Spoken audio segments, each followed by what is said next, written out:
Señor, muchas gracias te damos por el privilegio que nos has dado de reunirnos a invocar tu nombre. Señor, gracias porque nos trajiste esta mañana y nos convocaste porque quieres encontrarte con nosotros. Yo quiero rogarte, Padre, que bendigas nuestro tiempo juntos. Que así como bendijiste nuestro tiempo de alabanza con tu presencia, así bendigas también la predicación de tu palabra. Que tu espíritu se mueva de una manera amplia, de una manera poderosa. Que abra nuestros ojos y nos ayude a ver cuán grande eres. Y que eso afirme nuestra fe y transforme nuestras vidas. Para que de nosotros tú levantes a tu iglesia. Una iglesia fiel, Señor, que no retrocede ante las presiones de este mundo y que honra tu nombre. Te lo pedimos por Jesús, el Rey que resucitó. Amén. Amén. Voy a poner mi cronómetro. Perfecto. Quiero dirigirme esta mañana a un grupo de personas en particular. Son aquellas personas que se han dado cuenta que están viviendo en Babilonia, que están viviendo en medio de una cultura o una sociedad que cada vez promueve y demanda más que nos ajustemos a principios, a valores, a prácticas que van en contra de todo lo que Dios es y de todo lo que Él promueve. Tú te das cuenta que estás viviendo en este mundo y quieres vivir diferente. Quieres realmente que tu vida sea diferente. Pero te das cuenta de que eres débil y que no es sencillo permanecer sin retroceder en un mundo contrario al Dios que te ha hablado, que se ha revelado a tu vida y que te ha llamado a seguirlo. A lo mejor puede que tengas miedo también. Y a lo mejor comúnmente te preguntas y dices, ¿cómo puede una persona común y corriente como yo permanecer firme, sin retroceder, honrando al Señor en un mundo que me presiona y me seduce a hacer todo lo que a Él no le agrada? ¿Cómo le hago? ¿Cómo se forma una convicción inconmovible en una persona que la hace permanecer firme aún ante el peligro de la muerte? ¿Qué tenía Daniel? ¿Qué tenían estos jóvenes que los hacía vivir de una manera tan radical que sin temor confiaron en Dios y permanecieron honrándolo al frente de situaciones tan adversas? Eso es lo que vamos a tratar de contestar esta mañana. Y lo que vamos a ver es que el libro de Daniel nos enseña que lo que tenía un joven como Daniel, como Mesac, como Sadrach y Abednego, era que ellos tenían una visión clara y grande de quién era Dios. Ellos veían la grandeza de Dios y al ver esa magnificencia, ellos eran consumidos por ello, de manera que podían confiar en Dios y confiando en Él podían obedecerlo y así honrarlo, y sacudieron el imperio más poderoso del mundo de aquel entonces. El título de mi mensaje es Un encuentro con el Dios de Daniel. Lo vamos a ver en tres partes bien sencillas. La primera de ellas es recobrando la razón, corrigiendo la visión y respondiendo en adoración. Y estas tres partes las vamos a ver en el desarrollo de una historia muy interesante.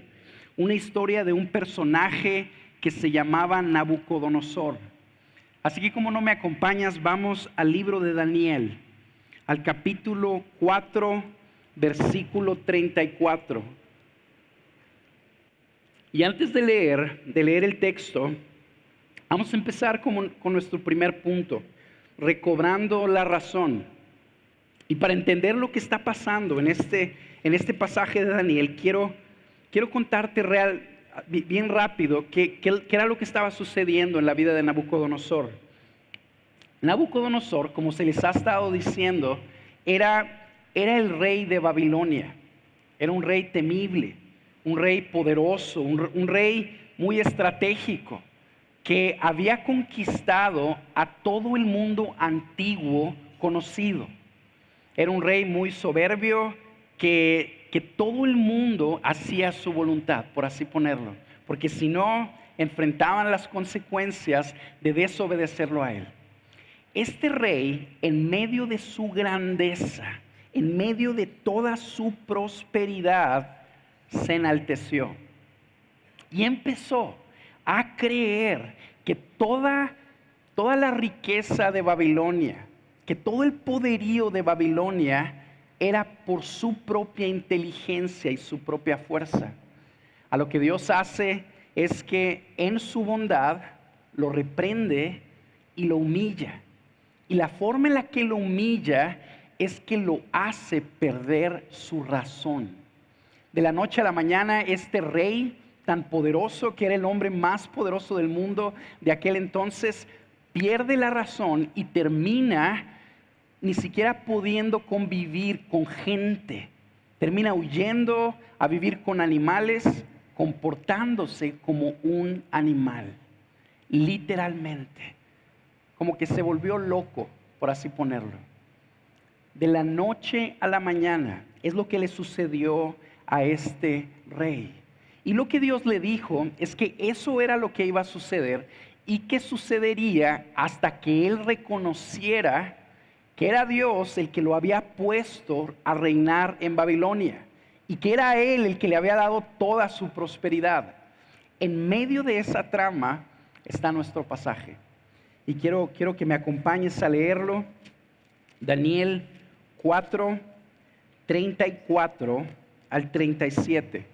Voy a leerte de la versión de las Américas. Y dice: pero al fin de los días, yo, Nabucodonosor, alcé mis ojos al cielo y recobré mi razón y bendije al Altísimo y alabé y glorifiqué al que vive para siempre, porque su dominio es un dominio eterno y su reino permanece de generación en generación, y todos los habitantes de la tierra son considerados como nada. Mas él actúa conforme a su voluntad en el ejército del cielo y entre los habitantes de la tierra. Nadie puede detener su mano ni decirle: ¿qué has hecho? En ese momento recobré mi razón y mi majestad y mi esplendor me fueron devueltos, para gloria de mi reino, y mis consejeros y mis nobles vinieron a buscarme. Y fui restablecido en mi reino, y mayor grandeza me fue añadida. Ahora yo, Nabucodonosor, alabo, ensalzo y glorifico al Rey del cielo, porque sus obras son todas verdaderas y justos sus caminos. Él puede humillar a los que caminan en soberbia. Lo primero que quiero que tú y yo veamos aquí es que lo que sucede con Nabucodonosor es que tuvo un encuentro con el Dios de Daniel. Nabucodonosor tuvo un encuentro con el Altísimo y eso provocó que su razón volviera, y de esa manera su vida fue restaurada. Esa visión correcta de Dios que él vio le permitió darse cuenta de cuán grande es Dios y de que él era grande porque Dios era grande. Le permitió darse cuenta que en efecto toda la prosperidad que él tenía se la debía a él por la grandeza que él tenía. Y algo que es bien importante que notemos aquí es la secuencia en la que sucede el cambio en la vida de Nabucodonosor. Velo conmigo. Fíjate cómo lo primero que sucede es que alza sus ojos al cielo. Lo primero que pasa es que él ve la grandeza de Dios. Y después de que ve la grandeza de Dios, recobra su razón y luego su vida es restaurada. ¿Y por qué es importante que tú y yo notemos esta secuencia? Porque muchas personas en ocasiones se acercan a la iglesia queriendo que sus vidas sean reformadas, pero no quieren tener un encuentro con Dios. Tú te acercas porque quieres vivir diferente. Te estás acercando con los cristianos porque quieres que tu matrimonio mejore, pero no quieres encontrarte con Él. Quiero recordarte esto. Nuestras vidas, nuestra razón no va a volver a nosotros si no nos encontramos con Él. ¿A qué nos convoca el Señor cada domingo a la iglesia? No nos está convocando a que tú y yo aprendamos a vivir de manera cristiana. No nos está convocando a que tú y yo aprendamos principios para ver cómo ser felices. Él nos está convocando a que tú y yo nos encontremos con Él. Esa es la invitación que Dios te está haciendo cada domingo. Yo quiero animarte a que cada vez que vengas, tú te prepares para encontrarte con Dios. Medita conmigo en esto. ¿Cómo es posible que la sociedad en la que vivamos, con personas tan inteligentes, tan capaces, estén promoviendo y defendiendo cosas que si tú y yo de manera objetiva las ponemos en la mesa, nos damos cuenta que son locura? ¿Cómo es posible que nuestra sociedad haya perdido la razón? La razón de eso es porque no quieren voltear sus ojos al cielo. No quieren verlo a Él. Y como no quieren verlo a Él, están envaneciéndose en sus razonamientos y defendiendo y promoviendo cosas degradantes, vergonzosas, que están destruyendo sus vidas. Mediten esto conmigo. Lo que tus vecinos y los míos más necesitan no es que tú y yo los convenzamos de que ellos están mal. Ellos no necesitan que tú los convenzas que si matan a sus hijos se van a lamentar. Ellos no necesitan que tú los convenzas que si se cambian el sexo están afectando su identidad, el corazón de su identidad, que tendrá repercusiones terribles. Ellos no necesitan que tú y yo los convenzamos de que si están cambiando de pareja sexual cada mes, su personalidad será adulterada. Ellos no necesitan que tú y yo entremos en esos terrenos con ellos. ¿Sabes qué es lo que ellos necesitan? Ellos necesitan ver a Jesús. Ellos necesitan ver a Jesús a través de ti y de mí. Porque cuando ellos vean por medio de nuestras vidas, por medio de la predicación del Evangelio, al Rey que resucitó, que entregó su vida por ellos, entrarán en razón. Y cuando entren en razón, sus vidas serán diferentes. Eso es lo primero que le pasó a Nabucodonosor. Después de que él recobra la razón y ve esa visión grande de Dios, sus conceptos de Dios son corregidos, que es nuestro punto número 2. Al Nabucodonosor encontrarse con Dios, lo ve por quien Él es. Él se da cuenta cómo es y quién es el Dios verdadero. Nabucodonosor, tienen que recordar conmigo, que era un rey idólatra. Un rey que adoraba a dioses falsos, muchos de los cuales ellos mismos los habían creado, muchos de los cuales ellos mismos los habían fabricado. Y todos esos dioses cayeron cuando él vio al Dios verdadero. O poniéndolo de otra manera, cuando el Dios verdadero, el único Dios verdadero, lo permitió conocerlo. Le permitió conocerlo. Es importante que tú y yo veamos eso también. Vivimos tú y yo en una época donde se nos dice que toda definición de Dios es igual de válida. que la definición de Dios producto de la imaginación de una persona es igual de válida que la revelación bíblica que Jesús apuntó como la única palabra de Dios. Que necesitamos ser respetuosos con esas diferentes comprensiones acerca de Él. Y aunque es cierto que tú y yo necesitamos ser gentiles y respetuosos, también necesitamos entender que no podemos, tú y yo, darle el mismo valor a un entendimiento de Dios fabricado por una persona que a la revelación que Dios nos ha dado en su palabra. Quiero recordarte esto.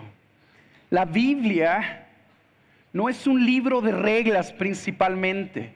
La Biblia Dios nos lo dio no principalmente para que tú y yo sepamos cómo vivir.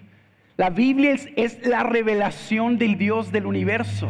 Y el Señor nos la dio para que tú y yo podamos conocerlo a Él. Aquí está la revelación. Yo sé que se oye un poquito arrogante que nosotros digamos en la iglesia que este es el único libro que contiene la revelación de Dios para el mundo.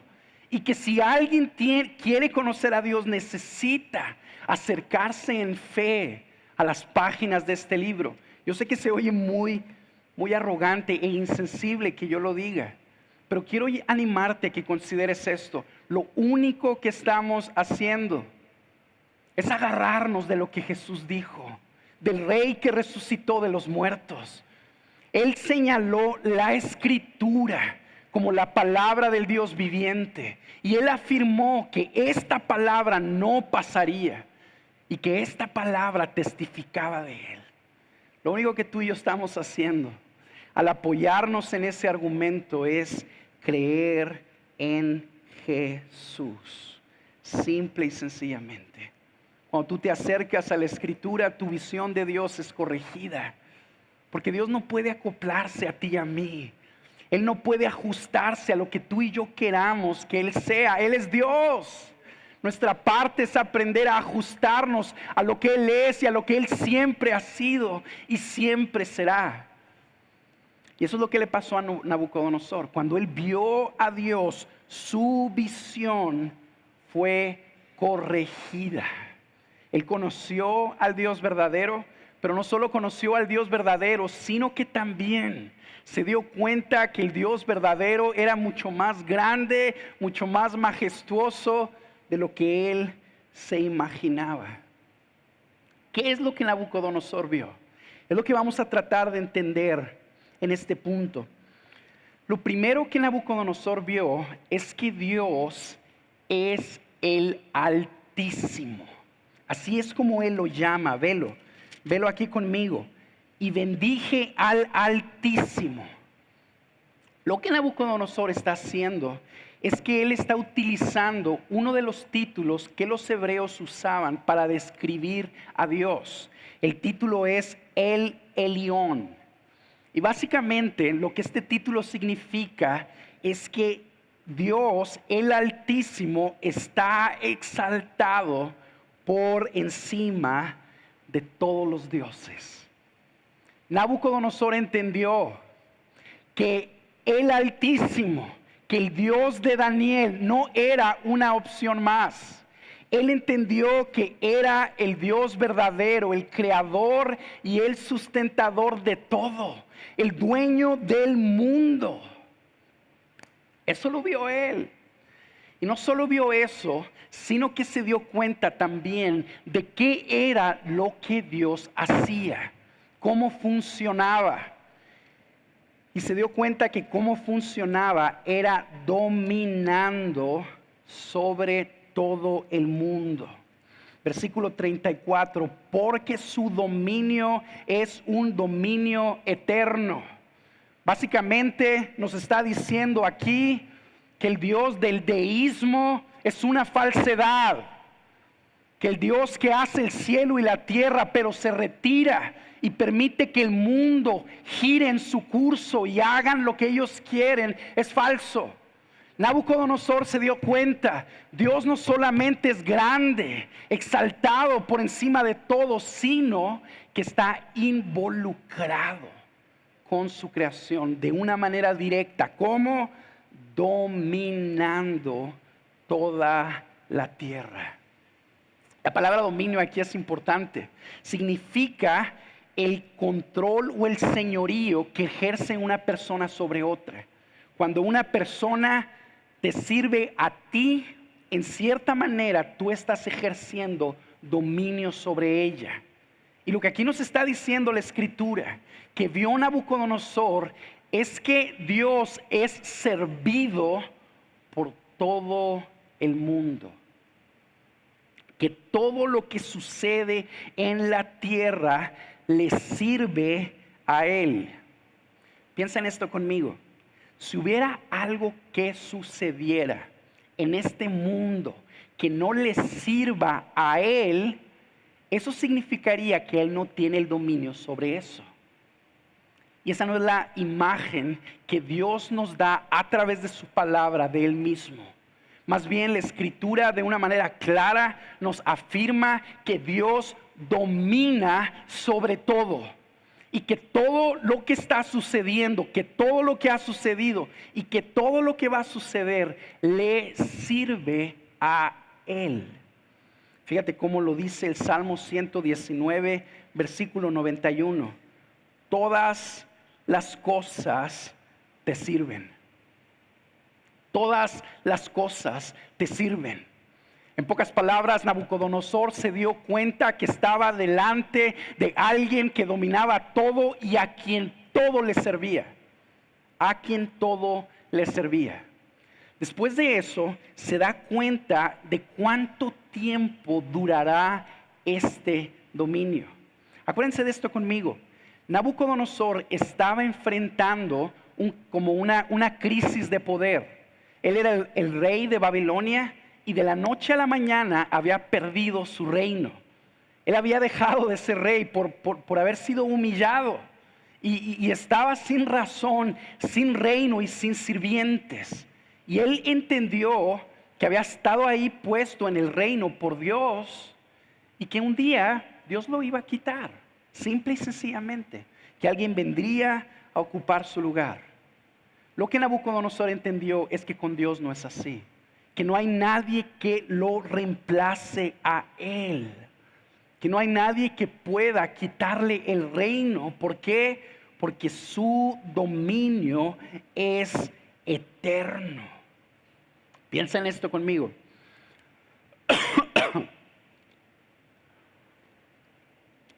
No ha habido ningún momento de la historia de la humanidad donde Dios no ha tenido el dominio de todo lo que está pasando.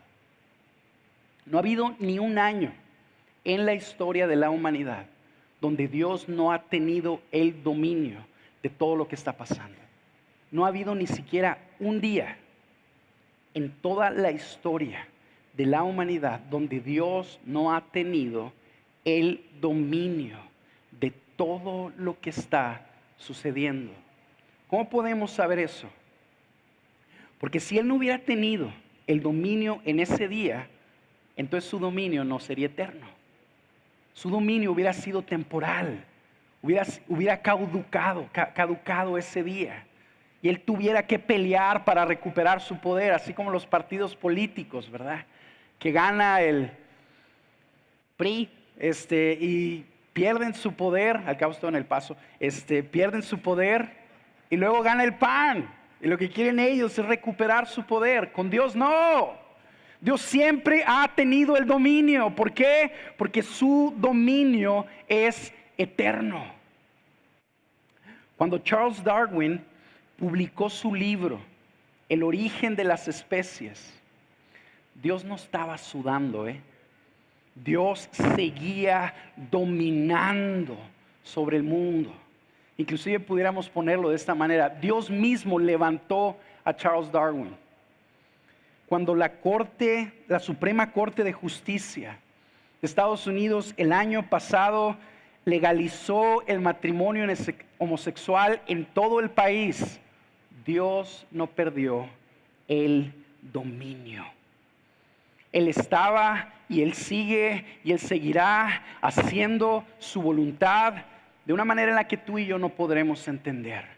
Pero Él es Dios, Él es el Rey que tiene un dominio eterno. Mediten esto conmigo. No ha habido ni un día de tu vida donde Él no ha tenido el dominio, porque su dominio es eterno. Entonces Nabucodonosor no solo se da cuenta de quién Dios es y de qué es lo que Dios hace, de cuánto durará su dominio, sino que también se da cuenta de cuál es el alcance de su dominio. Si en la primera parte de lo que estamos viendo, Nabucodonosor ve la grandeza de Dios, entiende la función de Dios y luego después ve el lapso de tiempo durante el cual esa función durará, que es para siempre. En la última parte, Nabucodonosor ve el alcance de ese dominio. Y básicamente lo que él entiende es que Dios domina literalmente sobre todo. Dios domina literalmente sobre todo. Y para ayudarnos a entender eso, Dios empieza por medio de su profeta a describirnos el poder de Dios. Y lo que hace es que empieza comparándolo con el poder de los hombres. Y nos da este versículo aquí, el número 35. Y dice, y todos los habitantes de la tierra son considerados como nada. Todos los habitantes de la tierra son considerados como nada delante de Él. ¿Qué es lo que esta parte de la Escritura está haciendo? Está ayudándonos a entender cómo es que Dios domina sobre todo. Y empieza ayudándonos a ver que Dios es en supremo y sin comparación superior al poder de los hombres. Y nos está diciendo, si tú juntas el ejército de todo el mundo, ponte a pensar, el ejército de Estados Unidos, el ejército de Rusia, el ejército de China. Imagínate que se ponen de acuerdo los países musulmanes con ellos y se juntan todos los ejércitos de los países musulmanes. Y no solo ellos, sino que todo el mundo, los 7 billones de habitantes que tiene la tierra, y se reúnen en contra de Dios para resistir su voluntad. Lo que aquí está diciendo es, todos ellos son considerados como nada,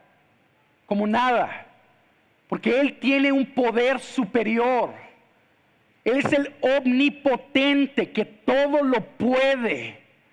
Eso era lo que estaba entendiendo Nabucodonosor. Lo primero que ve es que Dios domina sobre la naturaleza, sobre los planetas. Velo aquí conmigo en el versículo 35. Mas Él actúa conforme a su voluntad en el ejército del cielo. ¿A qué se refiere con el ejército del cielo? Es una forma en la que los hebreos describían las estrellas, todos los astros solares. Y Nabucodonosor vio y dijo, ¿sabes qué? Todos los habitantes de la tierra son considerados como nada delante de Él, porque Él es el que hace el día. Él es el que hace la noche. Él es el que hace posible que la vegetación crezca. Él es el que da el calor, Él es el que da el frío, Él es el que cambia las estaciones. Él es el que controla los astros solares y la naturaleza. Él es Dios. ¿Quién va a poder contra Él? Su poder es supremo. Y no es tan fácil de entender eso. Tú y yo sí podemos entender y ver y decir, ¿sabes qué? Dios es el que controla y domina sobre toda la naturaleza. Él es el que saca el día, Él es el que hace la noche, el que mueve la marea, el que hace que un pueblo prospere. ¿Por qué? Porque todos ellos son objetos inanimados, objetos sin voluntad propia. Dios mueve los planetas, de una manera poderosa, sí, aunque sean gigantes, porque Él es Dios y tiene poder y la capacidad de hacerlo, porque son seres que no tienen voluntad en ellos mismos. Eso no es tan difícil de entender. Lo que está difícil de entender es lo que nos explica después, aquí Nabucodonosor.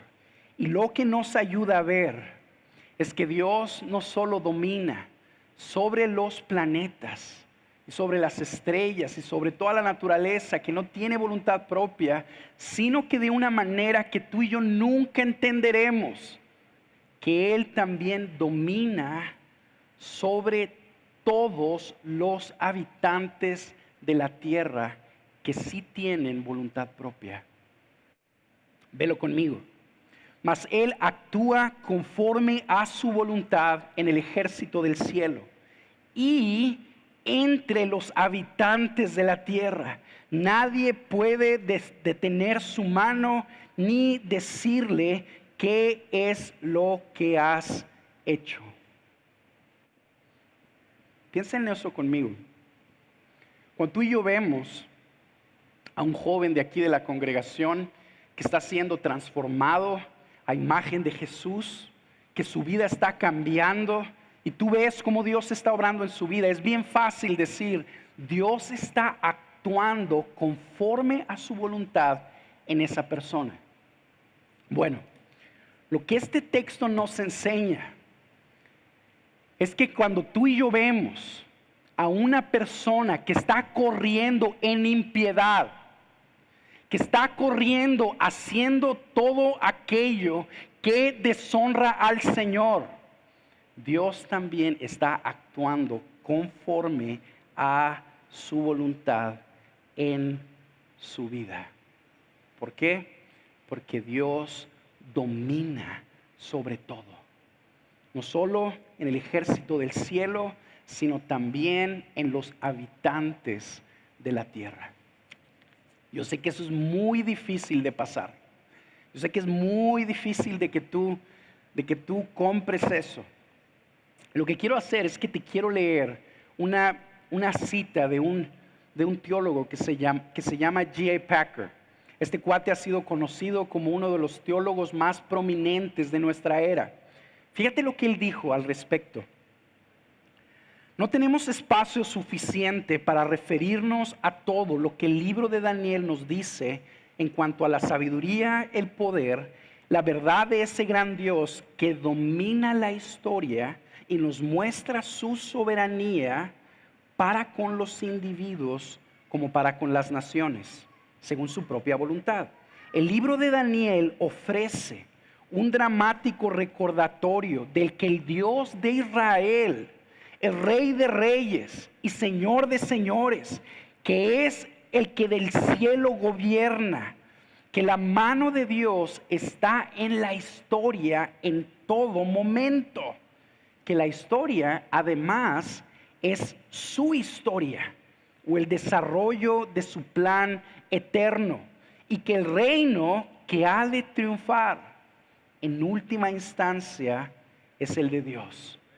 El Altísimo tiene dominio en el reino de los hombres. Él sabe y sabe anticipadamente todas las cosas, y su conocimiento anticipado es predeterminación. Por lo tanto, Él tendrá la última palabra tanto en lo que se refiere a la historia del mundo como al destino de cada hombre. Su reino y su justicia han de triunfar finalmente, porque ni hombres ni ángeles podrán impedir el cumplimiento de sus planes. De una manera bien sencilla, Daniel nos lo pone así: nadie puede detener su mano, ni decirle qué has hecho.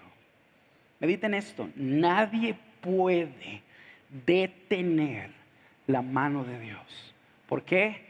Porque Él siempre hace lo que quiere. Él tiene el poder y su soberanía opera sobre el mundo continuamente. Siempre ha operado y siempre va a operar. En medio de esta cultura que tú y yo estamos viendo, la que tú y yo estamos viviendo, que nos está invitando cada vez más y nos está presionando a avalar, a aceptar cosas degradantes que ofenden a Dios. Tú y yo necesitamos recordar esto. Todo esto que está sucediendo no tiene a Dios sudando. Él no está nervioso de una manera que tú y yo no podemos entender. Él está moviendo las piezas como Él quiere. En unos meses ustedes como nación van a concluir con su proceso electoral. Un proceso delicado que va a tener repercusiones en todo el mundo. Quiero que sepas que Dios no está nervioso como tú y como yo. Él ya sabe quién va a quedar como presidente de esta nación. Y no solo ya sabe, sino que Él mismo lo va a poner para que ejerza su voluntad como Él quiere. Eso era lo que veía Daniel. Eso era lo que veían los jóvenes que permanecieron firmes en Babilonia. Esto que se le permitió ver a Nabucodonosor era el Dios que Daniel tenía enfrente continuamente. Esa visión era lo que le ayudaba a él a confiar en Él y a tomar decisiones en pos de Él. Él sabía, si tú me quieres amenazar de que voy a perder el privilegio de estar en la corte del rey porque no quiero tomarme lo que tú quieres darme y comerme lo que tú quieres que me coma, no lo voy a hacer. Y no lo voy a hacer porque quiero honrarlo a Él.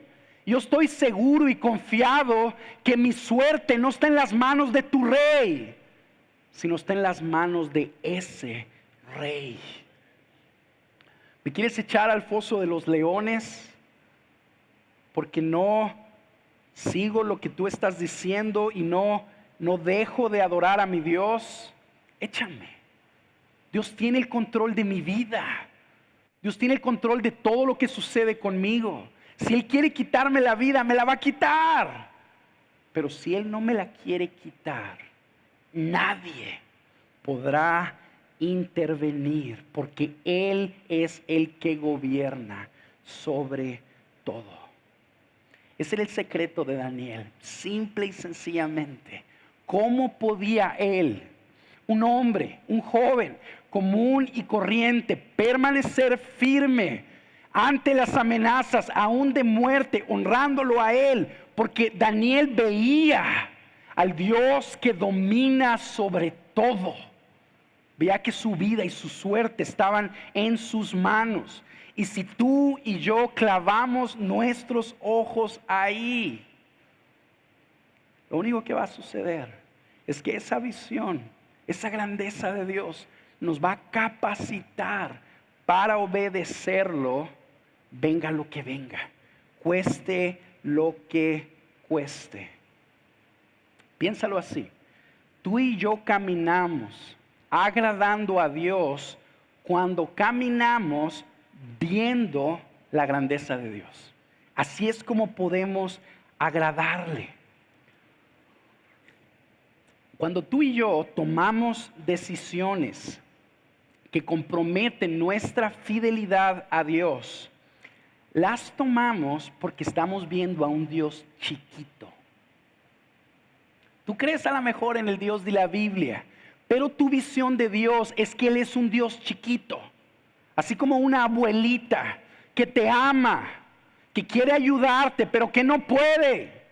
Que te está viendo en alguna situación y Él está de manos atadas. Y por esa visión de un Dios chiquito que parece que depende de ti, de tus circunstancias, aún de tu habilidad para creerle, lo que pasa es que tú ves eso y empiezas a creer que dependes de ti. Y esa mentira nos lleva a tomar decisiones en contra de Él. A lo mejor tú estás en una situación económica crítica y se te acabó el contrato de tu trabajo. Y tu jefe, muy generosamente, te ofrece una nueva oportunidad. Y en esa oportunidad, lo único que tienes que hacer es ayudarlo con un proceso que avalan sus chuecuras. Y son cosas que no necesariamente son, bueno, sí son en contra de la ley, pero no necesariamente tan groseras como el crimen organizado. Es algo así medio tenue, medio gris. No declaras impuestos. Declaras que le pagas tanto a una persona y le pagas menos y la lana va para un bono para los directivos, para que ellos se motiven. Y tú estás ahí y tú dices, si yo no le digo que sí a este cuate, me voy a quedar sin trabajo. Me van a quitar mi casa y no voy a poder pagarle la universidad a mis hijos. ¿Qué voy a hacer? Si tú ves a un Dios chiquito, vas a tomar pasos para agradar a esa persona que tienes enfrente. Pero si tú ves a un Dios grande que domina sobre todo, lo que eso te va a permitir hacer es decirle que no. Y decirle, ¿sabes qué? Muchas gracias, pero yo no puedo comprometer mi integridad por agradarte a ti o a esos directivos, porque mi parte es agradarlo a Él, al Rey que domina sobre todo. Es una locura. ¿Por qué? Porque te estás quedando sin empleo, pero tú lo haces confiado de que tu vida y tu suerte está en sus manos, que dependes de Él y que Él te ama y que Él proveerá de una manera u de otra. Es viendo a este Dios que domina sobre todo, que tú y yo podemos pararnos de una manera firme y gentil para negar todo lo que nuestra cultura está promoviendo y no aceptar y no condescender a lo que nos están pidiendo que hagamos. Tú y yo lo podemos hacer y aceptar el riesgo y aceptar el rechazo y aceptar a lo mejor hasta la persecución un día. ¿Por qué? Porque sabemos que nuestras vidas y nuestras familias y nuestro futuro está en manos de aquel que permanece para siempre y que domina sobre todo. ¿Cómo le podemos hacer tú y yo para tener así una visión así de Dios? Es bien sencillo. Está en la Biblia. Aquí está la revelación de Dios. Lo que tú y yo necesitamos es venir a la Biblia, es venir a la palabra y de una manera diligente, consistente, en una postura de humildad y de fe, abrirla y decirle a Dios, revélate a mi vida. Quiero conocerte, quiero verte. Y conforme tú y yo lo hagamos, día tras día, esta visión va a permanecer firme delante de nosotros.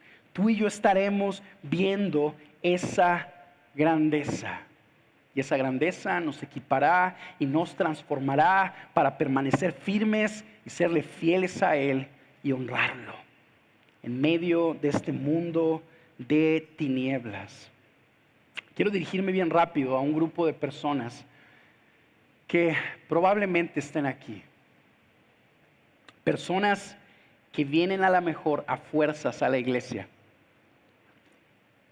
Tú estás siendo presionado por tu cónyuge o a lo mejor por tus padres. Y tu pensamiento es, está bien, voy a ir para no meterme en problemas contigo, pero también para darle una oportunidad a Dios. Voy a darle una oportunidad a Dios, a ver si Él me convence de que siga sus caminos y siga su sabiduría. Déjame decirte esto. Dios no necesita tus oportunidades. Dios no necesita de tus favores. Él ya domina sobre tu vida. Tú ya estás en sus manos. Aunque no lo sepas y no lo quieras. Así como todo el mundo. Y si tu corazón persiste en contra de Él, es porque Él mismo lo ha endurecido. Si tú vives como si Dios no existiera, Es porque Dios mismo no ha abierto tus ojos. Y estás caminando en contra de Él, ofendiéndolo a Él, al que domina sobre todo. El que necesita una oportunidad eres tú. Los que necesitamos oportunidades somos tú y yo. Y lo que quiero animarte a que hagas es que clames a Él y que le digas: ten misericordia de mí. Porque Él tiene misericordia del que quiere tener misericordia. Yo quiero animarte: corre a Él, corre a Jesús y pídele que se apiade. Y a lo mejor abre tus ojos, te permite ver lo que Nabucodonosor vio, entras en razón y tu vida es transformada. Última parte, respondiendo en adoración. Después de que Nabucodonosor entiende y su visión es corregida y ve la grandeza de Dios, ve que Dios es más grande de lo que él se imaginaba y de lo que jamás podrá comprender, ni tú y yo podremos comprender, él responde en adoración. Velo conmigo en el versículo 37.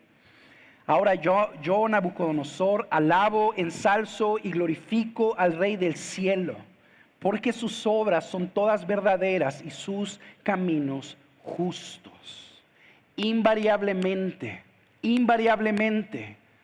el resultado de una persona que ve la grandeza de Dios es una vida que lo adora a Él. Hace unas semanas el pastor Hellman los retaba y les decía que Dios está buscando genuinos adoradores en espíritu y en verdad. Y yo sé que tú quieres ser uno de esos adoradores. ¿Cómo le podemos hacer? Viéndolo a Él. Porque invariablemente el resultado de verlo es adorarlo. Y eso es lo que sucedió en este hombre.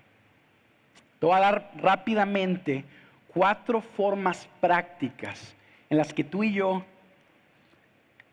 podemos adorar a Dios de una manera genuina en medio de este mundo hostil y cada vez más anticristiano.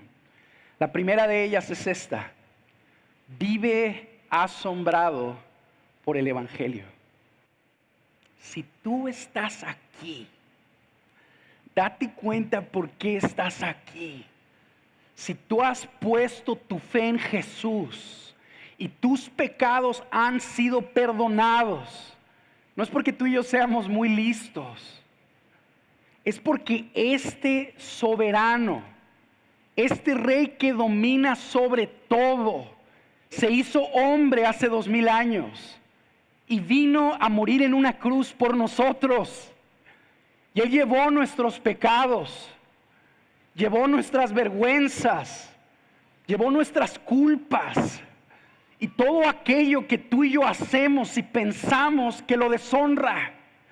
Y por su muerte en esa cruz, Él nos ha concedido el perdón.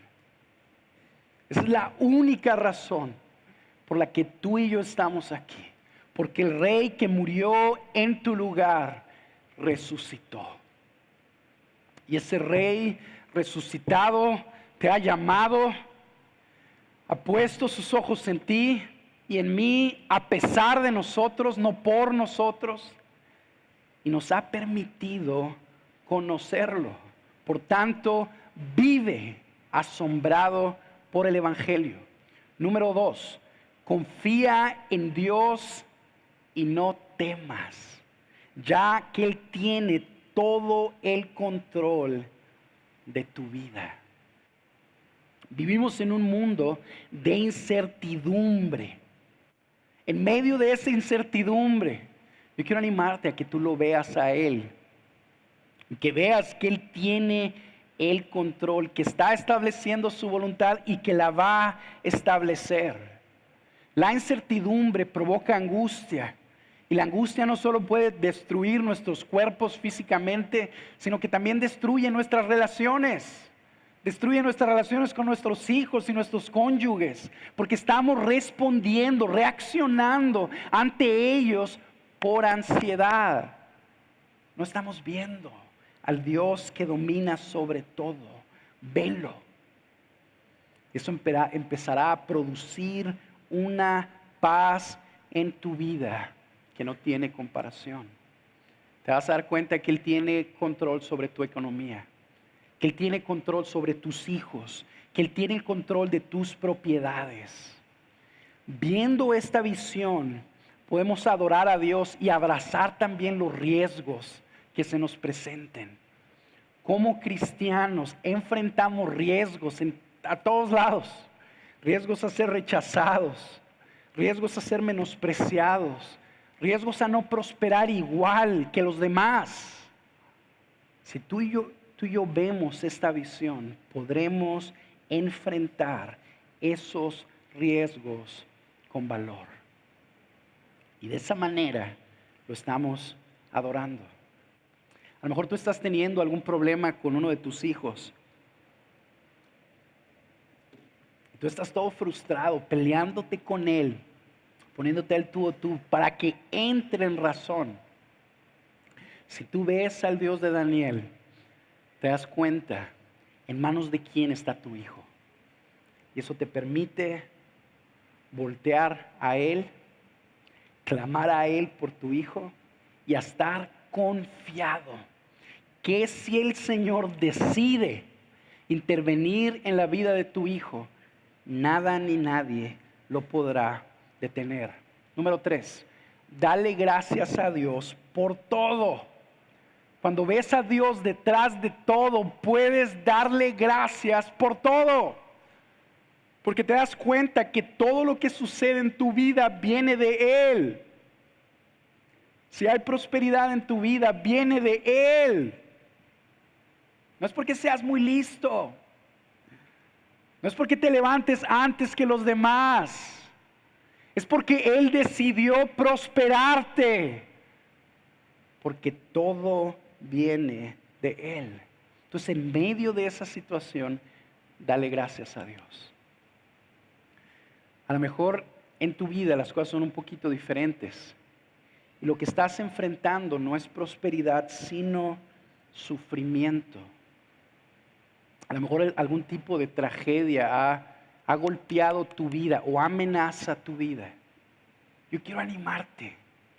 En medio de esa situación, ve a Dios detrás de eso. Y de una manera incomprensible, dale gracias por eso que está sucediendo, por eso que sucedió. ¿Por qué? Porque sabes que Él tiene el control. Y que si lo permitió, es por algo. Y es para tu bien y para su gloria. Es lo que vemos en la Biblia. Dios actúa siempre en las vidas de los suyos. A veces por medio de situaciones buenas y a veces también por medio de situaciones malas. Le puedes dar gracias a Dios por el cáncer. Le puedes dar gracias a Dios por todas esas cosas que han golpeado tu vida. Confía que Él tiene el control, que te ama, que está permitiendo eso para tu bien. Ve a Dios detrás de cada detalle.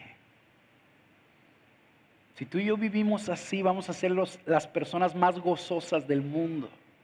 Porque vamos a estar agradecidas con Dios por todo. Y eso es lo que significa darle gracias a Dios por los alimentos. Es algo bien trivial a lo que tú y yo nos acostumbramos. Le doy gracias a Dios por estos alimentos. ¿Sabes qué es lo que estamos diciendo? La única razón por la que este plato está en mi mesa es porque tú lo enviaste. Tú lo enviaste. Y te doy gracias. Y te bendigo. Número 4 y último. Recuerda que no hay coincidencias. No hay coincidencias.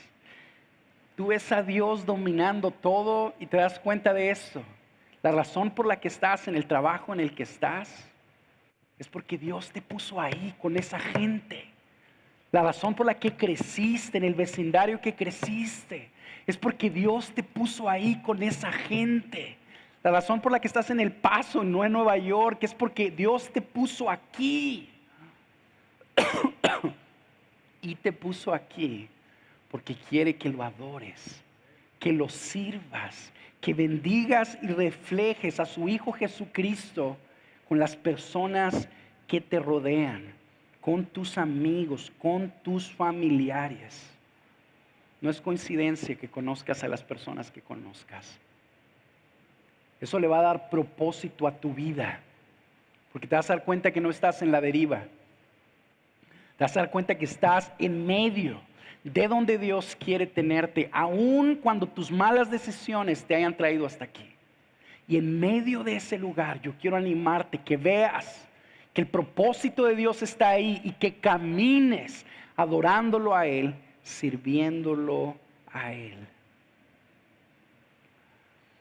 La única forma, hermanos, que ustedes y yo vamos a poder responder fielmente en adoración a Dios es si vemos su grandeza y permanecemos viendo su grandeza. Yo quiero animarte a que te aboques diligentemente a eso, porque eso es lo que transformará nuestras vidas. Vamos a orar.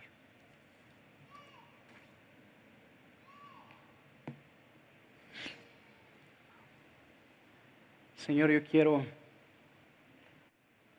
una vez más darte las gracias por el privilegio que me diste de dirigirme a tu pueblo. Yo quiero rogarte que por medio de tu Espíritu tú hagas en ellos lo que nadie puede hacer. Y es que te sigas revelando, que permanezcas grande delante de ellos, para que su fe sea edificada y así tu nombre sea enaltecido y tú seas glorificado. Te lo pedimos por Jesús. Amén.